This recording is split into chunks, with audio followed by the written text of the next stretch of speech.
My mom, Allison Ramsey, runs an adult store. One day, I'm so tired that I doze off inside, only to end up accidentally trapped in one of those pleasure beds when Mr. Palmer from next door walks in. He mistakes me for the store's latest doll and proceeds to pull down my hot pants. Chapter: I'm going out to pick up some goods. Can you help watch the shop for a bit? The faint sound of Mom's voice reached my ears, and I mumbled a few vague responses before sinking into a deep sleep. I had no idea how long I had been asleep, but when I woke up, I felt that something was off. I was lying face down on the bed, my hands secured with something soft and rubbery, and the bed itself was folded into an unusual position that closely conformed to the curves of my body. I could clearly feel that my buttocks were raised high, and my legs had been spread apart. I didn't need to look to know it was a deeply embarrassing position. The space before me was dim, as though my head was covered by a nearby curtain.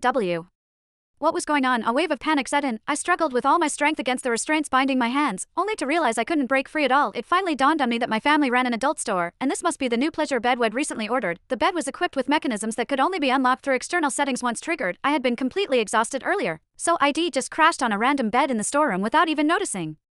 It was the latest model of pleasure bed. I would usually sleep on my stomach and move around in my sleep, so I must have accidentally triggered the mechanism while dozing off, and now the single bed had locked my hands in place. The bed split into two below my waist, lifting my lower abdomen and hips and leaving my buttocks raised high. It was as if I was positioned for, what was I supposed to do now? I shouted a couple of times, but there was no response.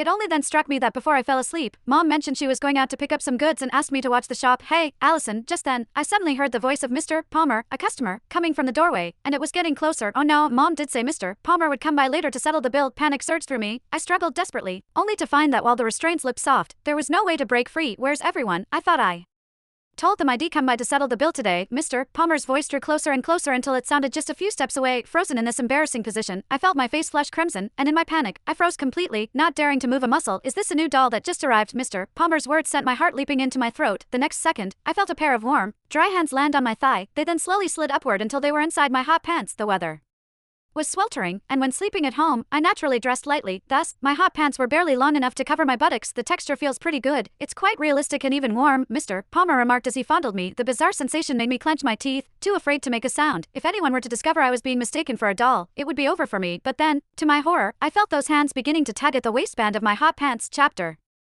Hot pants were naturally very short, and for comfort while sleeping, I hadn't even fastened the waistband. In fact, they could practically be slipped off with just a gentle tug. I didn't expect it to feel so real. This new batch of dolls really is something else, Mr. Palmer said excitedly. He seemed to be leaning right over me from behind, and I could distinctly feel the warmth of his breath as he exhaled and spoke. My heart raced with a mix of panic and anger, yet I didn't dare move a muscle.